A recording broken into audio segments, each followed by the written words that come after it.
नमस्कार दोस्तों, स्वागत है आपकी आज की इस वीडियो में। दोस्तों, मैं गणित का जो आपका कल पेपर होने वाला है, उसकी एक भाग डाल चुका हूं। इस वीडियो में मैं आपको दूसरा भाग है, ये वीडियो का दूसरा भाग है। इसमें मैं आपको 11 से 20 तक के प्रश्न बताऊंगा। मैं पहली वीडियो में आपको 1 से 10 तक के प्रश्न बता चुका हूं।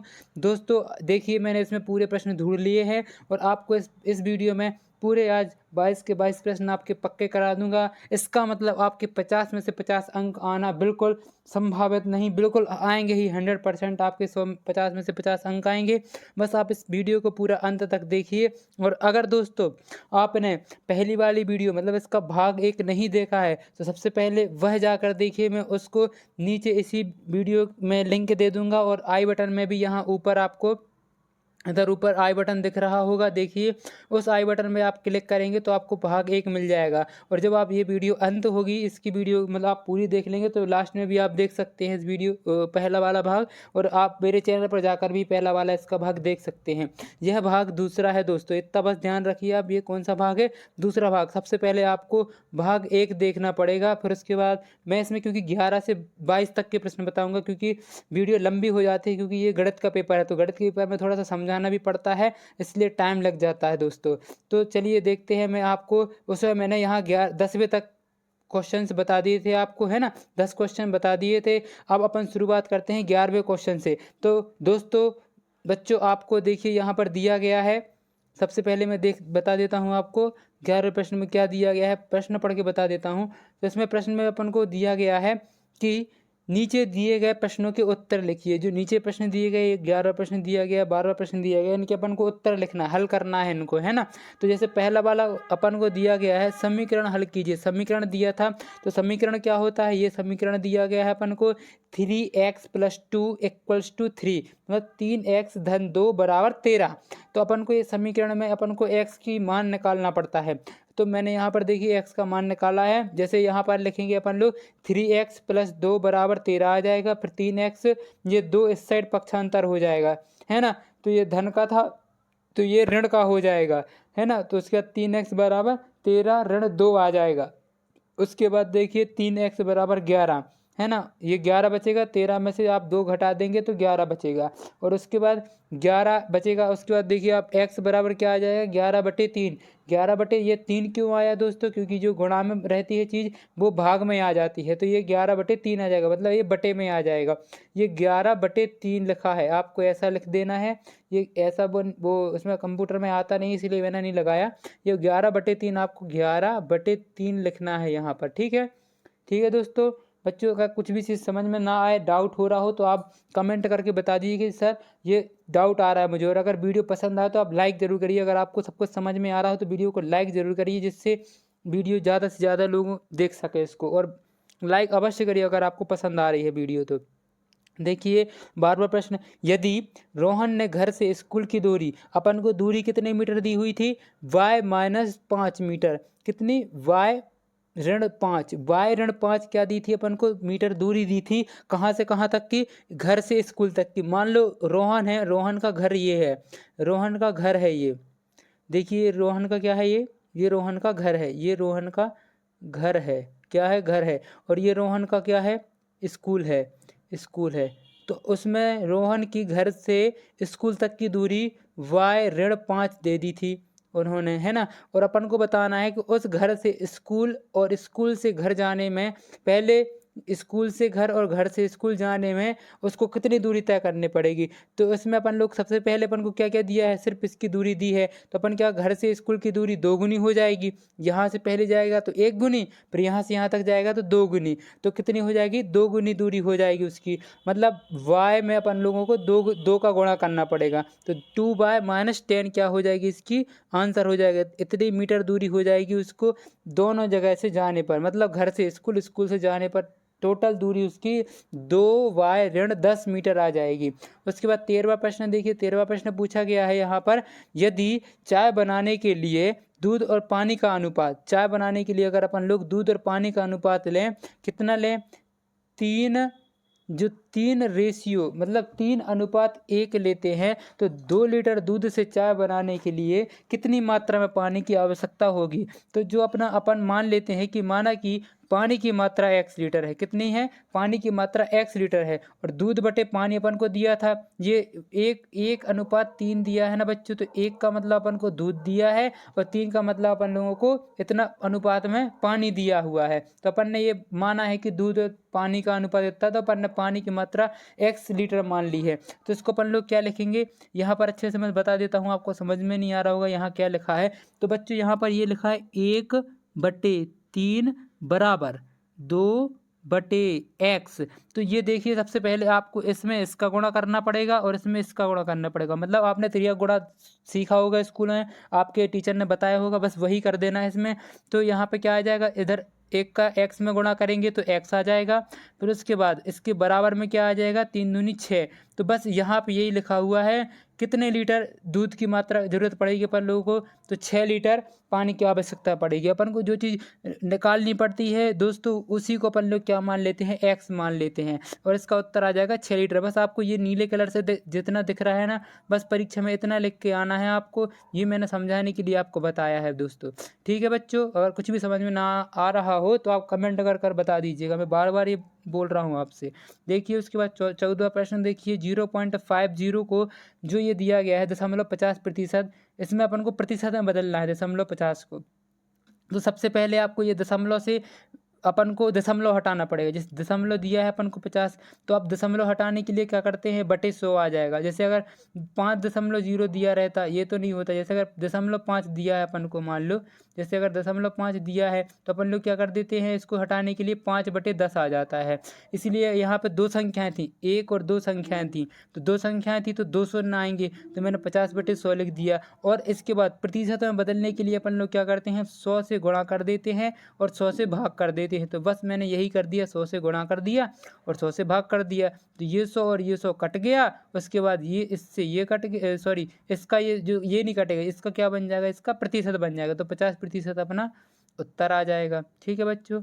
उसके बाद देखिए अपना 15 प्रश्न देखिए। 15 प्रश्न पूछ रहा है कि एक वस्तु को, अगर एक वस्तु है आपने 1000 रुपये में खरीदी और उसके बाद 1100 रुपये में उसको बेच दिया। 1000 में खरीदी और 1100 में बेच दिया, तो स्वाभाविक से अपन को लाभ ही होगा। अपन ने ज़्यादा में बेची, कम में खरीदी है ना, और लाभ प्रतिशत हुआ अपन को। तो अपन ने सूत्र पढ़ा होगा आप लोगों ने कि लाभ बराबर विक्रय मूल्य ऋण क्रय मूल्य। ये सूत्र आपने पढ़ा होगा, तो बस यही लगा देना है कि अपन को विक्रय मूल्य कितना दिया गया था, 1100, क्रय मूल्य कितना दिया, 1000। इसमें से लाभ अपना कितना आ जाएगा, 100 रुपये अपना लाभ आ गया। तो लाभ प्रतिशत का ये सूत्र भी आपने पढ़ा होगा कि लाभ प्रतिशत बराबर लाभ गुणित 100/क्रय मूल्य। ये इतना होता है क्या, लाभ प्रतिशत का सूत्र, लाभ प्रतिशत बराबर लाभ गुणित 100/क्रय मूल्य। तो आपको यही लगा देना है। तो इसमें देखिए लाभ अपना 100 था, उसके बाद अपना ये प्रतिशत का आ गया 100, उसके बाद बटे में अपना क्रय मूल्य 1000 था। ये पहले भी मैंने बताया, क्रय मूल्य कितना था, 1000 था। तो ये देखिए यहाँ पर 1 2 3 शून्य, 1 2 3 शून्य काट दिए, 10% आपका उत्तर आ गया।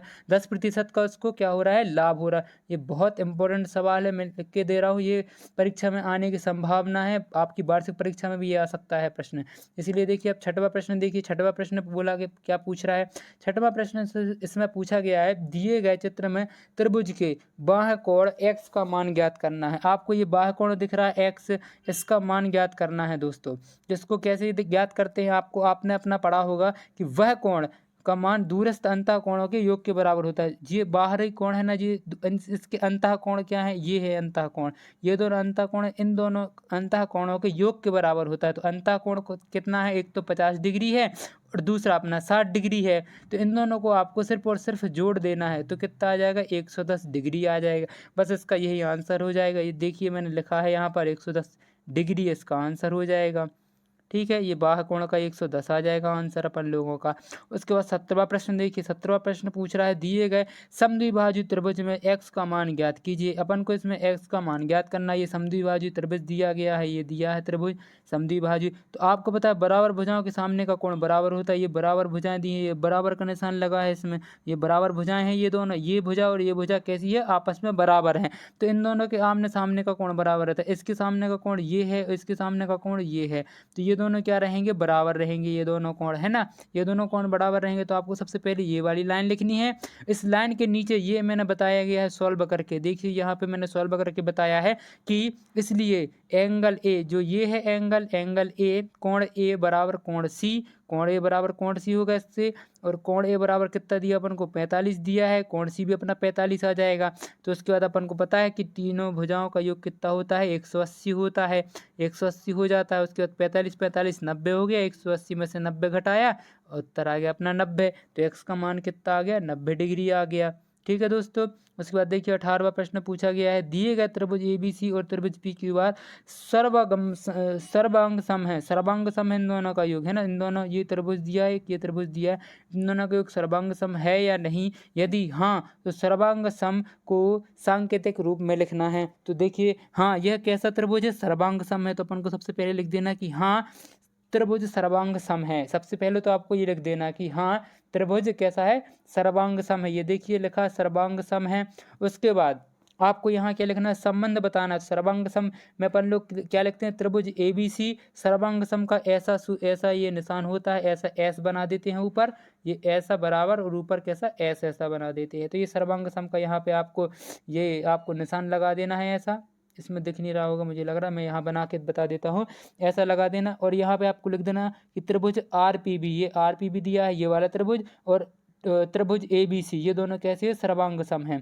ठीक है। उसके बाद देखिए यहाँ पे दिया गया है कि साइड साइड साइड मतलब भुजा भुजा भुजा प्रतिबंध से, कैसे, भुजा भुजा भुजा प्रतिबंध से ये कैसे है, सर्वांग सम है। ये लाइन बहुत इंपॉर्टेंट है, ये लिखना जरूरी है। ठीक है दोस्तों, इसके नंबर मिलते हैं। उसके बाद देखिए ये 3 नंबर का एक एक लाइन का एक एक नंबर है इसमें।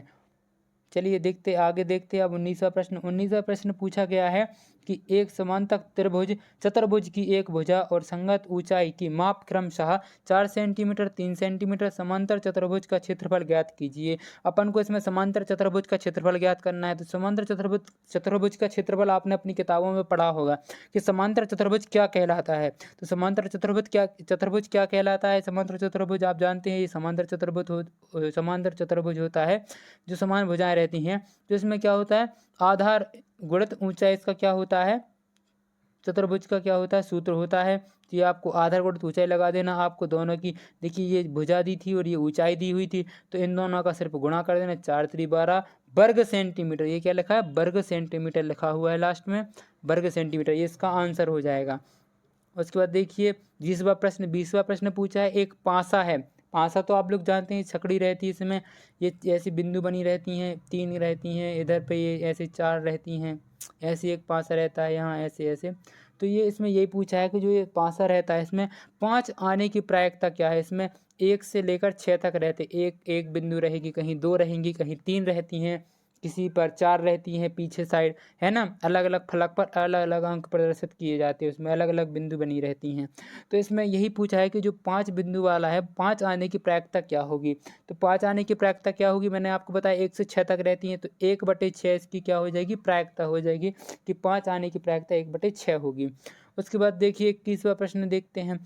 मीना ने 9% वार्षिक दर से 1 वर्ष पश्चात 45 ब्याज के रूप में दिए, उसने कितने धन उधार लिया। कितना धन उधार लिया, कितना धन उधार लिया मीना ने, अपन को ये बताना है। सबसे पहले आपको सूत्र याद रहना चाहिए, इसमें सूत्र बहुत महत्वपूर्ण योगदान निभाता है। सूत्र है क्या, अपना ये सूत्र है, मैं इसको ऐसे बना देता हूँ बॉक्स में, ये सूत्र दिख रहा होगा आपको, ये सूत्र है इसका कि साधारण ब्याज बराबर मूलधन गुणित दूरी, सॉरी, ये देखिए यहाँ पर लिखा है मूलधन गुणित दर गुणित समय। ये आपने सूत्र पढ़ा होगा, मूलधन गुणित दर गुणित और समय आता है, सा से रिप्रेजेंट, अपन सा से प्रदर्शित कर देते हैं इसको, मूलधन गुणित दर गुणित समय बटे 100, ये सूत्र होता है इसका।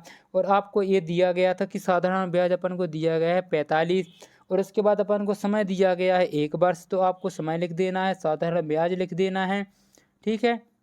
ये आपको वर्ष लिख देना है 1 वर्ष, उसके बाद ब्याज लिख देना है 45, और उसके बाद मूलधन दिया है क्या, मूलधन यस अपन को दर दी गई है, दर 9% है, और मूलधन अपन को ज्ञात करना है, क्या करना है, मूलधन, धन उधार लिया, मूलधन ज्ञात करना है। तो बस आपको ये लिख देना 45 बराबर मूलधन गुणित 9 गुणित 1/100। उसके बाद मूलधन यहाँ आ जाएगा, है ना, और ये 100 ऊपर चला जाएगा, यहाँ पे ऊपर चला जाएगा 100, ये 9 एकम 9, 9 बटे में आ जाएगा इसके। तो बस ये 9 से 5 कट गया, 9 पौने 45, और ये 500 क्या आ जाएगा, अपना मूलधन आ जाएगा। ठीक है बच्चों। उसके बाद देखिए 22वां प्रश्न पूछा गया है, 6 विभिन्न कक्षाओं के विद्यार्थियों की संख्याएं नीचे दी गई हैं, इन आंकड़ों को दंड आलेख द्वारा निरूपित करना है। अपन को एक दंड आलेख बनाना, दंड आलेख मतलब एक ग्राफ बनाना है, सीधी सी बात। तो अपन को ग्राफ में क्या क्या बताना है, ग्राफ में एक तरफ आपको कक्षा लिख देनी है, एक तरफ यहाँ कक्षा लिख देनी है आपको, और यहाँ पर विद्यार्थियों की संख्या लिख देनी है। तो मैंने बनाया है, आगे मैं बताता हूँ, देखिए आप, ये बनाया, आपको दिक्कत, सब प्रश्नों के उत्तर बता दिए हैं मैंने, आप टेंशन नहीं लीजिए। बस देखिए आप अच्छे से पेपर लिख के आइए, बस अच्छे से आप एक कॉपी में अपनी ये सब चीज़ें नोट कर लीजिए, जिससे आपको पूरे में से पूरे अंक प्राप्त हो सके, क्योंकि आपको पहले से पेपर मिल रहा है, तो आपको पूरे में से पूरे अंक लाने हैं, पूरा ऐसी बिल्कुल 2 कॉपी छाप के आना है। देखिए यहाँ पर लिखा है विद्यार्थियों की संख्या, ये लिख दिया, यहाँ पे आपको क्या लिख देना है, विद्यार्थियों की संख्या, और यहाँ पर लिख देना है आपको कक्षा। ठीक है बच्चों। उसके बाद देखिए ये आपको 20, 40, 60, 80, 20, 40, ये 40, ये 60, 80, 100, 120 और 40, ये 5वीं में, ये 10, 7वीं, ये देखिए इस प्रकार 9वीं 10वीं आपको लिख देना, 5वीं 6वीं 7वीं 8वीं 9वीं 10वीं तक का आपको बना देना है ग्राफ। ऐसे ही ग्राफ बना के आना आपको। ठीक है बच्चों। थोड़ा सा मैं बहुत देरी रुक जाता हूँ, थोड़ा सा आप अच्छे से लिख लीजिए इसको। कोई चीज़ समझ में ना आ रही हो, कुछ भी दिक्कत हो ना, तो आप मुझे कमेंट करके बता देना, तो मैं आपको बता दूंगा। और आप अगर टेलीग्राम ग्रुप से नहीं जुड़े हैं तो टेलीग्राम ग्रुप से भी जुड़ सकते हैं, वहाँ पर भी आप बता सकते हैं, कोई दिक्कत आ रही हो तो मैं वहाँ पर हर चीज़ का PDF वगैरह ही वहीं डाल देता हूँ, और वहाँ पर जल्दी अपडेट आ जाती है कौन सी वीडियो डल रही है, कौन सी नहीं डल रही है। तो आप टेलीग्राम ग्रुप से अवश्य जुड़ जाइए। अब ये है कि आप टेलीग्राम ग्रुप से कैसे जुड़ेंगे, तो टेलीग्राम ग्रुप से जुड़ने के लिए नीचे कमेंट लिखा रहता है, कमेंट में आप क्लिक करेंगे, सबसे ऊपर ही पिन हो गई एक, जिसमें लिखा रहेगा टेलीग्राम ग्रुप से जुड़ने के लिए इस लिंक पर क्लिक करें, तो बस आप वहां से जुड़ जाएंगे। और वीडियो को लाइक और शेयर जरूर कर दीजिए अपने दोस्तों के साथ, जिससे उनको भी पता चल जाए कि पेपर ऐसा आना है कल का। ठीक है बच्चों, थैंक यू, धन्यवाद। मिलते हैं अगली वीडियो में, अगले पेपर की वीडियो में। ज़्यादा से ज़्यादा शेयर और सब्सक्राइब करिए चैनल को। धन्यवाद।